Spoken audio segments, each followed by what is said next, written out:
Hello my friends, welcome to another episode of Inside Out Electronics, and today we're gonna look on insides of this guy. So this is Ikea Kvarts. This is, as you see here, AA or AAA for battery or for rechargeable battery charger. It's relatively inexpensive. I bought it for $9.99 or something to this extent, and I needed something very simple like that, which can be attached to like an outlet and charge battery at any second.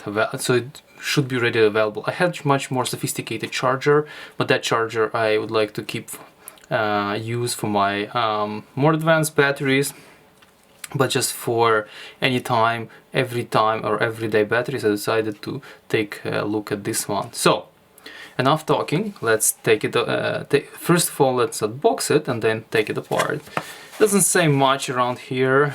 It's clearly an IKEA simplistic design. There's a little plasticky thing here I'm gonna just rip with my screwdriver. Oh, didn't work. Just like that. Gonna be simple. I already prepared the screwdriver for this.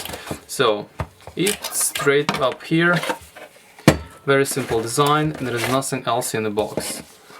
Nice and unstackable. There is some user manual, which we're not going to read. Maybe we're gonna read something like that. So it says 1 or 2 AA's at capacity 2450. That's actually their LADA battery, gonna charge for 4 hours. 3 to 4 AA HR6, whatever HR6 means, 2500 essentially milliampere hour. Gonna charge for 8 hours. So AAA obviously has lower capacity. It's gonna charge a little bit faster.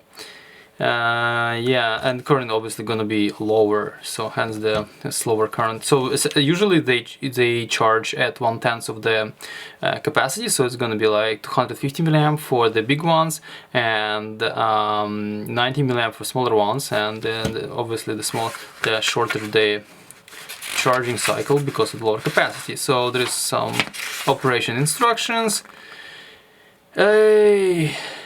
Yeah, no kids under 8 years old touch this thing. Alright, so what we have? We have charger. It's actually relatively hefty. I thought it's gonna be like super light and flimsy, but no, it's actually not flimsy at all. It's really well done. Retractable or collapsible main sprung. And 4 looks like some sort of torque screw kind of thingy. I already prepared my Phillips screwdriver. Looks like it's not gonna help me. Yeah, I'll be back. And I have right tool for the job. So this is whole bunch of different screwdriver bits and boots and whatever, and I'm gonna use what's gonna work? Let's try this first. No, it's not. Let's try smaller one. Looks like it's not quite torque. Yeah, it looks like it just hacks.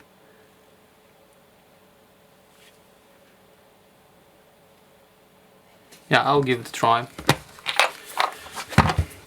I already reviewed this screwdriver set. I hope I already published it, kind of forgot. Alright, whole bunch of self-toppers, and we are inside. Holy smokes! This is way more sophisticated than I thought. I thought we're gonna see like 1 transistor, 2 resistor kind of thing, but looks like it's way more, or much better than I thought. Okay, this is actually impressive.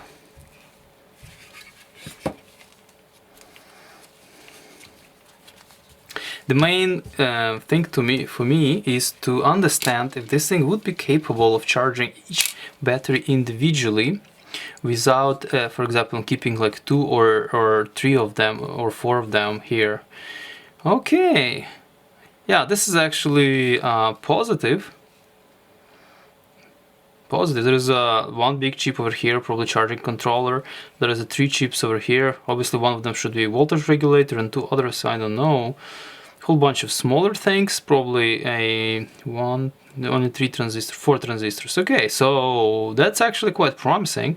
Looks like they do have a 4 independent channels. Amazing. Okay, well, let's look a bit closer what we got here. Okay, my friends, I have a little bit more information on the chippies which are used here. So let's start from the power supply. Okay, so first of all, we have switching power supply over here. So this is the high side or a primary side. Obviously 2 400 volt capacitors right here, some filtering going on over here. There is no LC filter, it's only two inductors, right? One has ferrite bead on it. There is a fuse which is really good, so those 2 contacts, that's where the main voltage come in. And there is something, no, forget it. It says EC, I don't know what it really means EC. I thought this is the part of the filtering, but this is polarized capacitors, it cannot be. So this is a part of a primary side, high voltage primary side. So if you turn around, there is a more to it. So there is a controller, diode, bridge rectifier. So there is a backside. So this dude is on-bright primary power plus pulse width modulated controller. So this one is OB2365 PCP. So it was really hard to find any info on this dude. So it looks like it's there are many lines over here, and I used the wrong one. But anyways, I eventually found it. It's on-bright manufacturing chip. So yeah. Again, I couldn't find really proper spec sheet. I will try to, because whatever I found is in Chinese, and yeah, well, can't read that, unfortunately, or fortunately. So there is a bridge rectifier here. There is a spark gap in between primary and secondary.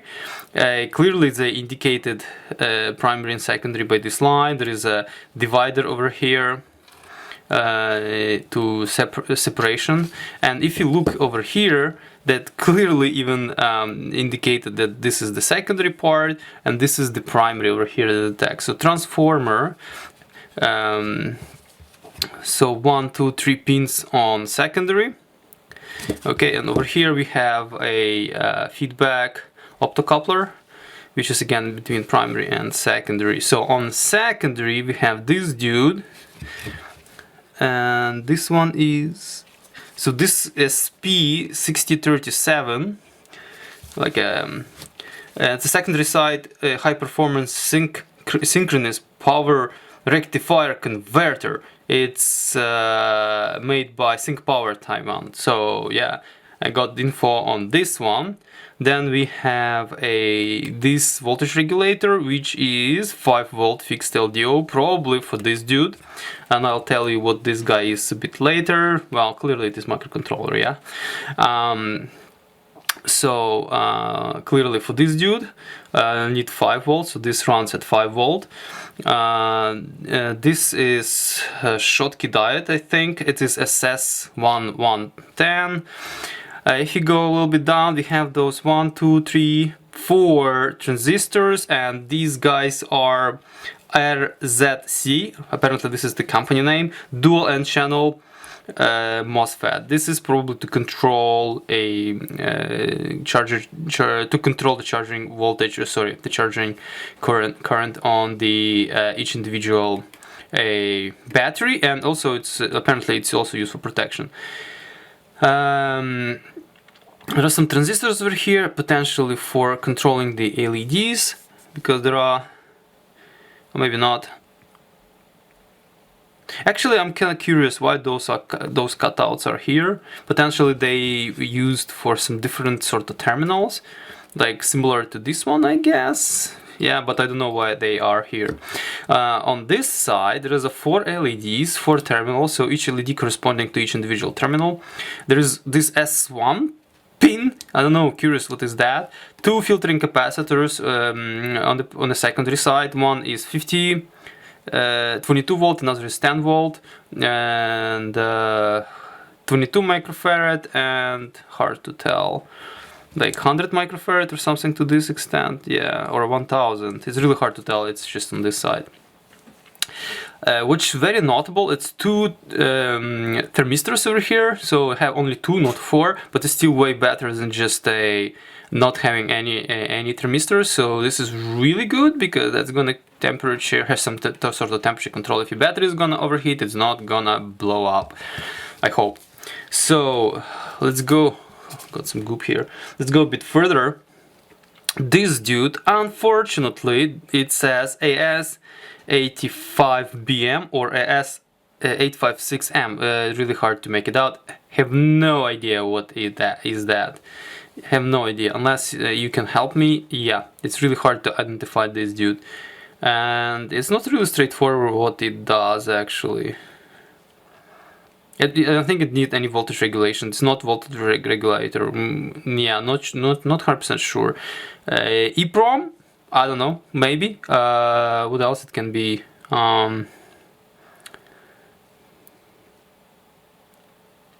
Yeah, maybe charging controller, maybe protection, because actually some of the pins going straight to batteries, like for example to here, but this potentially could be just yeah, that's gonna be ground, never mind.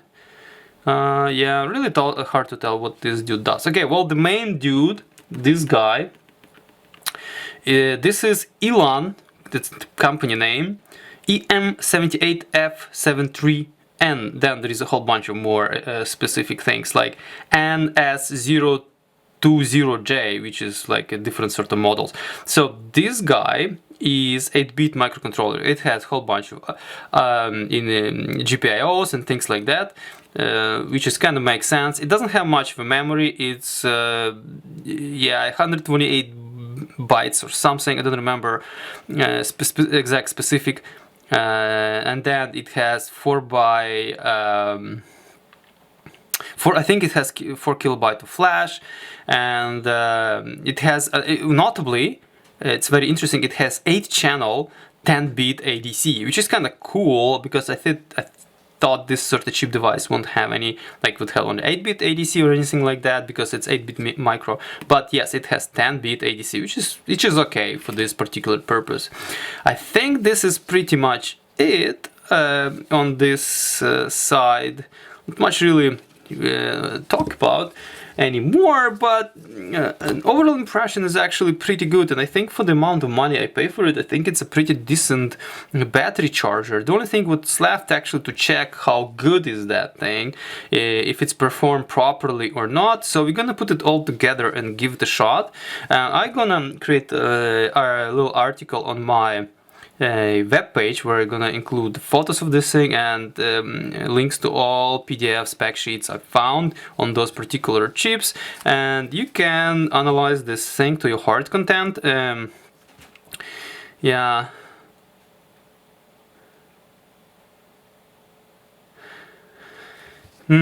That's it. I cannot add any more. I think I'm actually done here. So if you have a chance to pick this up, I think it will be worthwhile to pick it up just for your general use. So yeah, I don't think you can get any cheaper. If you're gonna get any cheaper than that, you're gonna see a lot of cutting of the logic. So for example, you may have just very dumb not even microcontroller, just very dumb circuit which is gonna charge and then monitor it by very simple means. So there is not gonna be any smarts in it. So this one seems to have some smarts. So yeah, for $9.99 Canadian, I think it's worth picking up if you need it, obviously.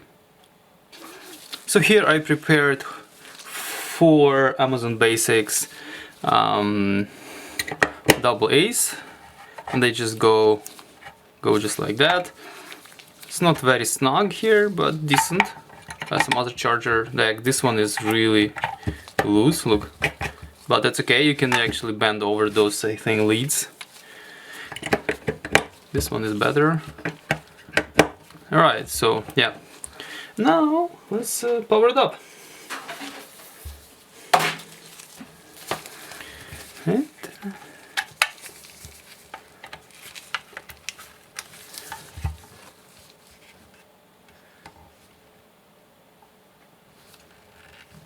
it's really hard to see what's going on. Wow. Looks like this charger is a bit smarter than I thought. It doesn't like two of my batteries. And it's very faint. Very faint. Actually, I don't really like it. It's barely seen. Well,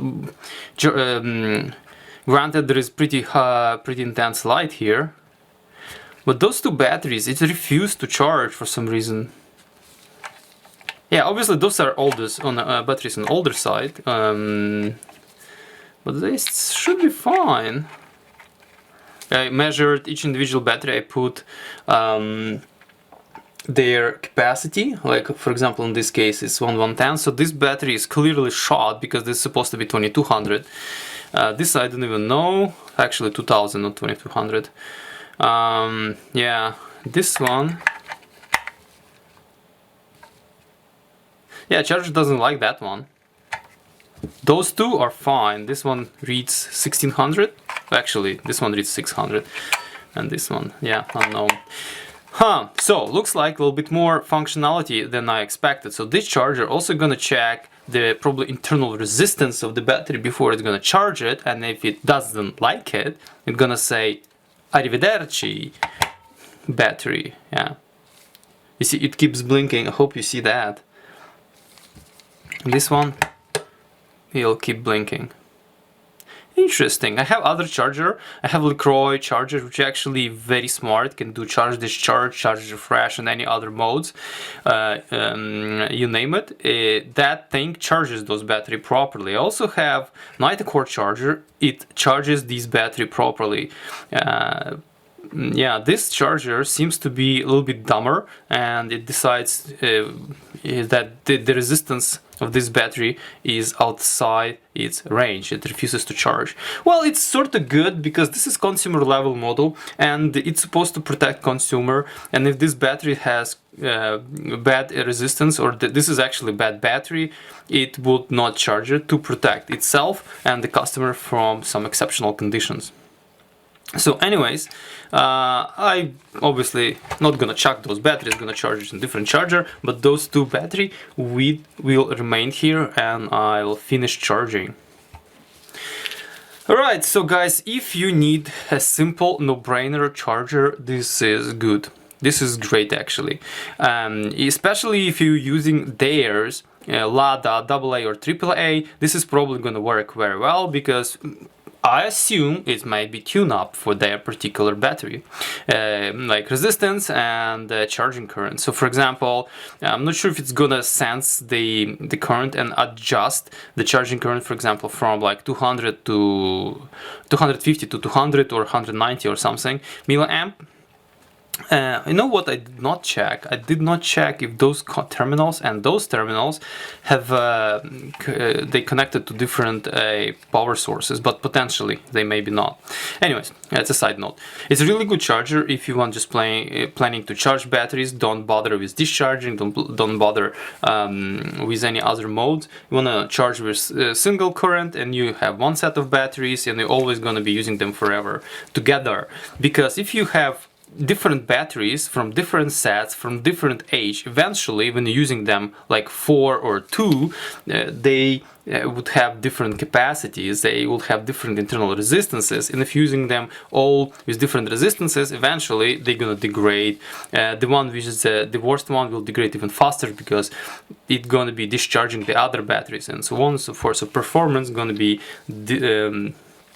degraded. So if you have a set of batteries, for example 4, and you're using them, please use them all the time together. Charge them together, discharge them together. If you have a set of 2, obviously use 2 or 3 together. That would improve their performance and also improve their life expectancy. Alright, that's it for now. If I recommend this, yes, I do recommend it. This is, I think it's a decent charger for the money. If you can find something better and cheaper, please drop a message below. And thank you guys for watching. See you next time in another episode Inside Out Electronics. Ciao!